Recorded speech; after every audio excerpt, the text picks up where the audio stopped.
Welcome to 137 p.m.'s live from the bar cart. Welcome to the 137 p.m. live from the bar cart podcast. I'm your host, JJ McCorvey. I'm senior editor of The Grind, where we feature folks who are navigating the world of business and entrepreneurship. Today, I have with me Eugene Remm, who's a co-owner of Catch Hospitality Group and Rumble Boxing, based in New York City. Eugene, how's it going? Feeling good. Happy to be here. Thank you for having me. Well, thanks for coming, but also thanks for being the first guest that is having a sip of Belvedere vodka with me. Why not, right? Thank you. I am in the restaurant business. We do sell a fair amount of booze, so. Yeah, truly taking advantage of the bar cart and the live from the bar cart. So you are, like I said, you're a co-owner in Catch Hospitality Group, which owns several locations for the Catch Seafood franchise, but also Lexington Brass. Yeah. And you're also co-owner in Rumble Boxing, Correct. Which is like a fitness studio. It's a boxing-inspired group fitness concept. Right, right. So let's start with the restaurant business. How did you get into that whole industry? I got into the restaurant business through the nightclub business. I got into the nightclub business through the PR business. I got into the PR business through the mailroom, and that was the history. Before that was bartending in college, and that was really the progression. So I was bartending in college. I was enjoying the money, and quite honestly, also enjoying the attention. I never understood being one of 400 on one side of the bar when you could be one of two. On the other side of the bar, and I never considered it really work because I didn't really enjoy going out unless there was a purpose, unless there was business to be done. So that was my first entry into that. I was a bar back for my friend Danny, who later on I ended up working with. But after that, moved to New York, got a job in ad sales. My mom reminded me that I only lasted 6 months there, and the woman I worked with said, you should do PR. I said, what's PR? She said, it's perfect for you. You don't really need to know anything, and you talk a lot. And this funny thing called Google had just come out. I Googled PR firms New York City. A bunch came up. I got up. I faxed my resume to a bunch of places, just random things. And at my lunch break, I went on a bunch of interviews. And one firm didn't have an assistant position, but they did have a spot in the mailroom. And I said, I think it was, I was making $24,000 a year plus overtime at the time, and this job was $22,000. But I said, you know what? I think I'd rather think for a career than a job. Yeah. And I had flipped some houses in college, bought some homes with a couple of friends. In college? In college, yeah. So we took the bartending money. Yeah. This was during the mortgage crisis, the first one. And, they were basically giving you 110% of the house's value in a mortgage. Wow. So a couple guys I went to college with, they dropped out of college and came in with a Lexus the next month. And I said, what are you doing? They're like, mortgages. I go, what's a mortgage? They walked me through what it was, and that's where me and two friends from college came up with the idea. So when I had gotten to New York, we had sold one of those houses. So I had, I think I had made like $40,000, which I basically just took all that money and I said, I don't care how much the job is going to pay. I want to figure out a career. So I just took that money we made from the houses and I lived off that, really. And continued to bartend for 3 years afterwards. Wow! So what was the first your first entry into being an entrepreneur, and what year was it? I mean, look, I wasn't very good in school. I wasn't necessarily the best athlete, but I always wanted to work and I always wanted to make money. So when I was 12 years old, I wanted to find a stencil of the Air Jordan, the Dunk, and put it on T-shirts. So I would go to the store, I would make the stencil, we would buy T-shirts for $1.99 because we knew they were $19.50 at the store, and we'd go in the basement and we tried to spray them. I mean, I wasn't very good at it by any means, but we were just trying to make a hustle. So I've always wanted to make money. My father worked flea markets on the weekends, and he would give me a piece of his table, where if the table was $50, he'd give me a sliver of it, and I'd sell my baseball cards on that. So I always wanted to find a way to make money. But I think as a grown-up, the homes were definitely the first time we took a chance on something. And then I think after moving to New York City, 2006, I was working for a big organization called Be Our Guest. So to push forward into the true restaurant side of the business, Be Our Guest owned 20-something restaurants. I was their director of promotions, and I ran a club for them.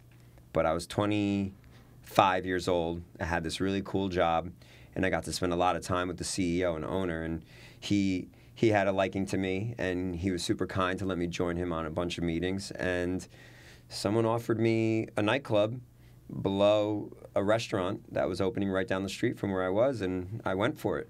So that was my first contract. That was my first legal document. That was the first time I ever had to raise money. That was the first time I had to deal with building permits and partners and investors and all that fun stuff. And those are all the things, right, that entrepreneurs, or even anybody who's thinking about being an entrepreneur, it kind of makes them turn the other way.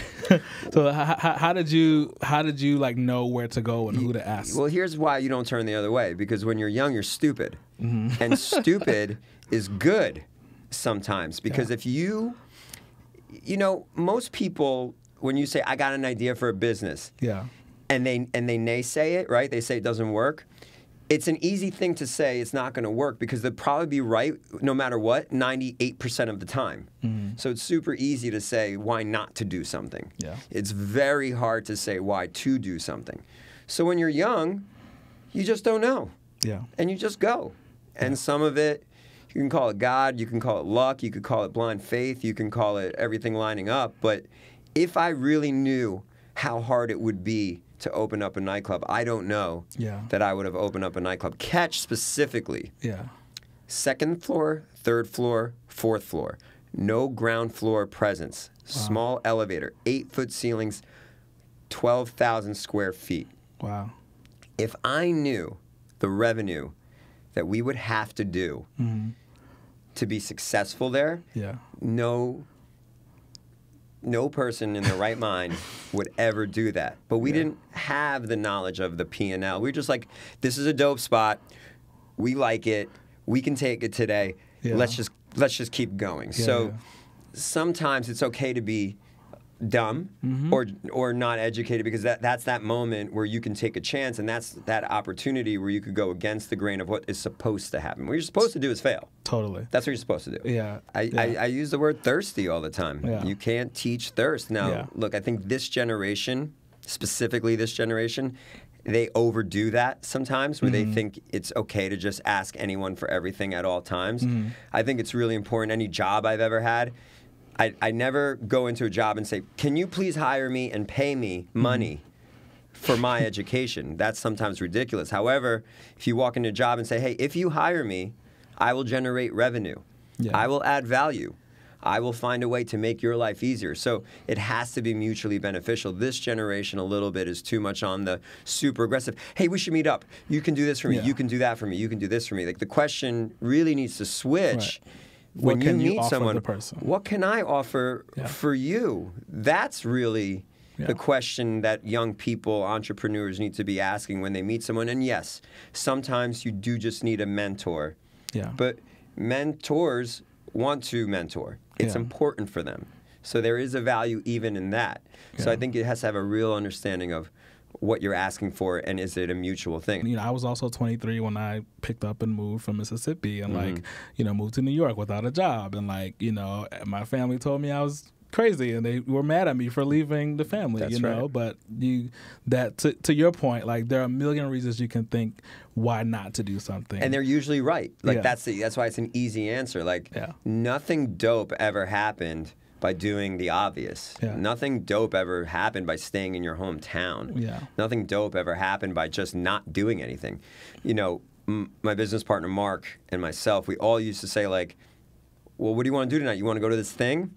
And we'd be like, well, guaranteed if we don't go to this thing and stay home, nothing will happen. Yeah. That is a fact. Yeah. If we do go, Yeah. there is always that chance. So that was that. And by the way, that is certainly not my mentality now. As a 40-year-old, I don't go to many things at all. But that's that 20-something mindset. Totally. And you really need to be in it. You need to be willing to give up those hangouts with your friends for the 4th time in the week. What do you have to talk about with your same friend for the 3rd time in a week? Go do that other thing. Get out there. Yeah. You mentioned mentorship earlier. Did you have a mentor in the industry? You know, there wasn't any one specific guy that, unfortunately or fortunately, actually, that gave me the whole show, right? You know, there wasn't anyone who said, let me tell you how business is going to work, son. Like that. Excuse me, that never happened. But what I did was I was able to take a little bit from every person I ever worked with or for, consolidate all of it, put it into a little package, and then be like, you know what?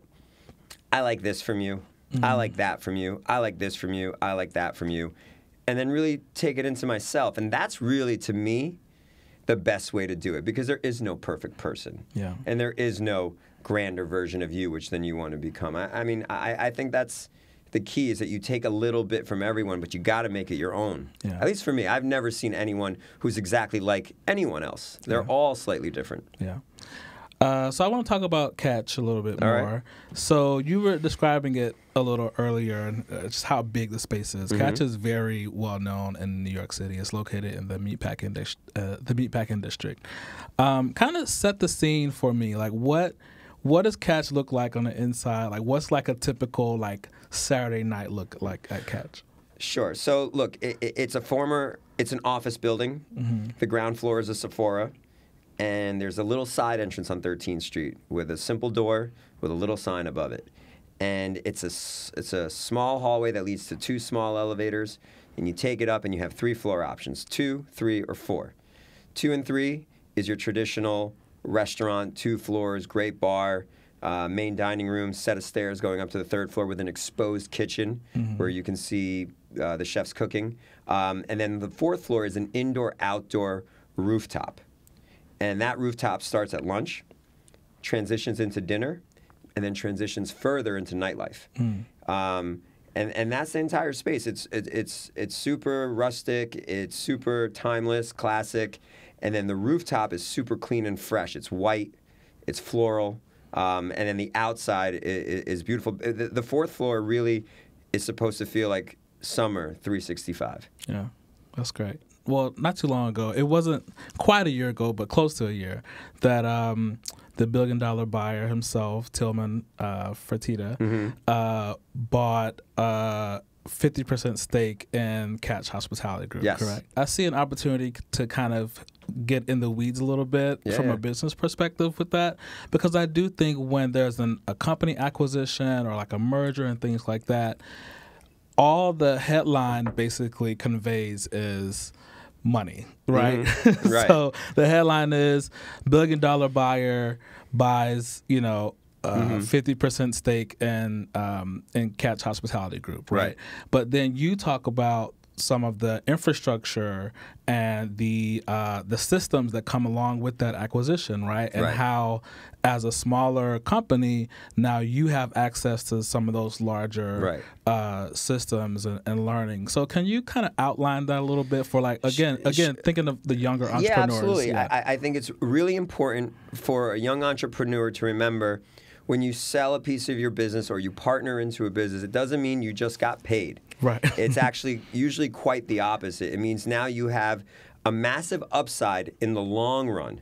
It means you have a capital infusion to grow your business. But what it really is like, those headlines are meant to feel that way, but they're simply not true. That you have all these companies with, we got valued at $100 million. We got valued at $500 million. That's the sexy headline, but nobody ever did a study of how many of those valuations dropped to zero. And they do. They do a lot. I've invested in companies that have had $1 billion valuations, and now the ice cube in that drink is worth more. Okay, so now I'm really curious about what company. It was a company called Enjoy. It was an electronic cigarette. It was on the rise. Big big companies followed it and invested in it, and it just died because regulatory government agencies said you cannot smoke this thing in public, and they crushed it, and that's what happens. You bet big, you can win big, but you can lose big. And by the way, that's another thing you need to tell anybody when they invest in these things and these big valuation things. My father always used to tell me, if you want to lend someone money, just assume you're giving it to them and you're never getting it back. I have a friend who says that too. So you have to look at some of these investments in the same way. But when you talk about people buying companies and selling companies and thinking that people get paid, we are in this for the long run. And we are in this for the growth. So the first growth is Las Vegas, which is opening in November. We opened Los Angeles about 1.5 years ago. And now, Mark and I spend a lot of our time, whether we're traveling to London, or we're looking in Midtown, or we're looking in other markets to expand catch. That's where a lot of those resources go to. There is that big payday one day. Yeah. But a large valuation means you have to do a large amount of work. So it doesn't really change anything other than provide for an amazing opportunity to do more. Yeah. So I mentioned earlier that you're also a partner in Rumble Boxing. Yes. So I'm really curious about what your days look like. It's a funny thing, right? There are certain guys I know, they're regimented. They get up at 6 in the morning. They have coffee 6:10. They kiss their wife at 6:20. They're in the gym at 6:30. They work out till 7:30. They're at this meeting, and then they have someone with them all day long as they barrel through 12 hours of 30-minute intervals, right? And that is a style, and I'm sure it works for certain people. That's not my thing. My thing is to wake up and just do what I love. So I'm super blessed that the two businesses that I'm involved with involve two things that are very important to me, and that's food and then fitness. Yeah. And what's mostly involved is people, right?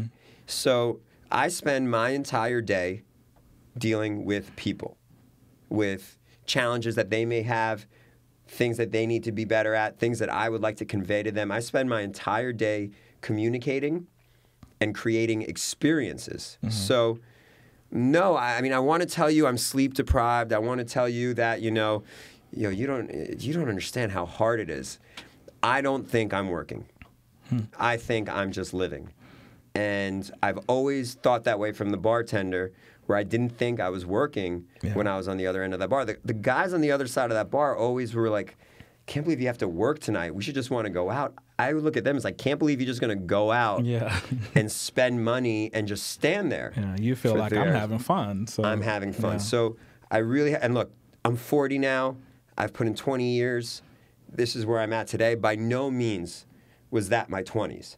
It was a grind, and it was 4 or 5 hours of sleep, and it was the full-time day job, run home, try to get to the gym, then go back out at night and really try to get into clubs that you really couldn't get into and didn't have even the budget to wear the gear that you should to go to those type of places. So I would love to tell you that it's so hard and you don't understand, but I'm having the absolute best time of my life right now. It's also real easy to enjoy yourself when you're doing well. Yeah. Both businesses are thriving right now, and that hasn't always been the case. But the key, I think, to success is finding the joy in when times aren't good. Yeah.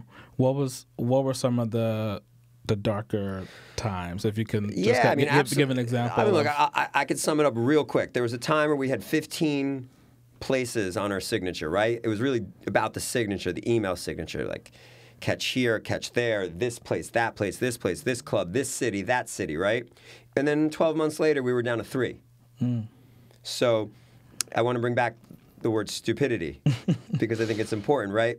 That same youthful stupidity or fearlessness where you don't know what you're walking into, which is super valuable when you're starting out, is also the thing you must move out of as you grow. Yeah. And I really compare it to driving a car, right? If you're driving a car at 35 miles an hour, you can put your hand up, I can talk to the person, I can text, I can change the radio station. So when you're driving slow, you can do that. Your first place, your second place. when you have 14, 15 places going, it's like driving 110 miles on the highway. And it's 2 hands on the wheel. Yeah. You're looking straight. And if you jerk it for 1 second, you're not like touching the divider and having a little fender bender. You're flipping over and you're dying. Yeah. And that's what happens when you don't pay attention as your business is moving really, really fast. So the inability to adjust and develop as a businessman in our early careers created massive challenges and loss of properties. So we had to close a property in Miami. We had to close a property in New York. We had to close a property in Atlantic City. And in Atlantic City, it was a $2.5 billion casino where we were the mega nightclub in it, and we were super profitable. Mm-hmm. But the most unheard thing ever happened. They shut down a $2.4 billion casino 2 years into its operation. So we had to close our nightclub there. So that Why? Why? Because they thought it was important to have yoga classes and no smoking and avoid all the principles of what a casino needed to be. We didn't run the casino. It wasn't our business. But my point is, things shifted. But in the long run, getting out of the traditional nightclub business when those kind of clubs start to fail, that failure was probably the best thing that ever happened to me in my life.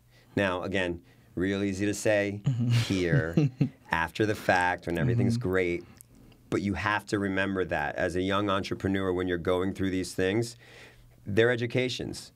And you're like, all right, I'm going to learn this. The only thing you can control, I tell this to a lot of the people I work with, when something is happening bad and it's not in your control, like if you're being rude to me, I may not be able to control your rudeness, but the only thing I can control is how I react. Right.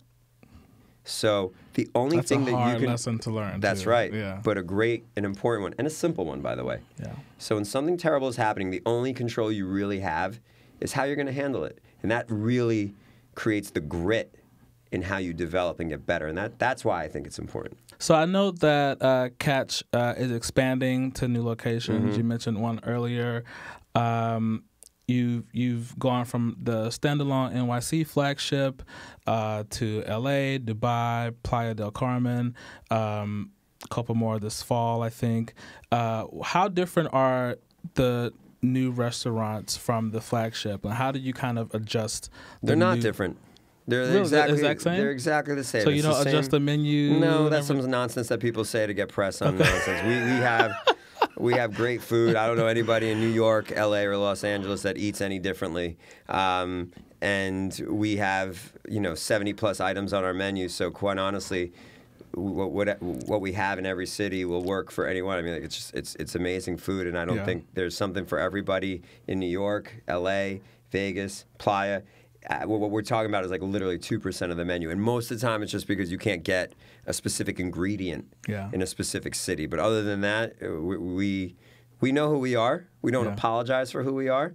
We stay authentic to ourselves. And that's how I think a business today will stay successful. Awesome. Well, thanks so much, Eugene, for making time for us. Appreciate it. Live from the bar cart. And you have to promise me that next time you know that Kylie Minogue is coming to the Catch, you'll absolutely shoot me a text. And I can run over. Will do. I'm sure she will be very thrilled to see you. I am on the west side, so I can just take the C straight down. Deal. I'm there. All right. Thank you very much. Thank you for your time. Ignition sequence start. And now it's time for Latest Launch, where we dissect what you should watch, listen to, try, read. Yeah, anything. Reading is important. What do you recommend this week for the first launch? So my latest launch is Ant-Man and the Wasp. So I am a huge comic book nerd. We've talked about this. I loved Ant-Man 1. I love Paul Rudd. I also love Miguel Pena in the first one, hoping that he has a lot of screen time in this one. But in part 2, I'm mostly excited for the Wasp. Evangeline Lilly, who plays Hope Van Dyne. Ant-Man will finally have a sidekick, and she is a badass. And this is a big moment for Marvel because she is the first Marvel female character to ever be in a title. That's correct. That is correct. I'm proud of you. Look at you. I'm a nerd too. Knowing you're a comic book movie. Not just all about music.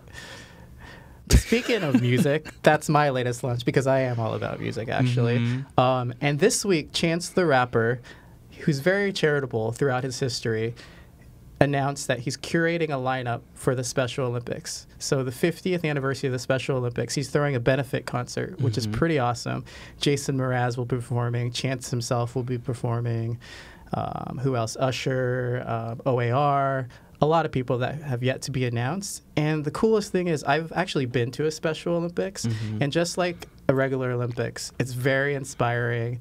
And there's always music all around playing, people getting ready with the music, people, pumping themselves up, or, if they lose, they'll use music to cope. Well, Chance has very uplifting and upbeat music, and it can really lift the mood and really encourage people. So I'm sure it'll just fit right in there. Yeah, and so this concert's going to be in Chicago, and if you want to head out there on July 21st, you can pick up the tickets at chanceraps.com. All right, so cheers to Chance and the Ant and the Wasp or something? Ant-Man and the Wasp. There we go. Cheers. Get it right. So excited You can't be to watch coming that, in here apparently. as a new comic book fan, mispronouncing stuff and getting names wrong. And the latest launch is Belvedere's Lake Bartizek vodka.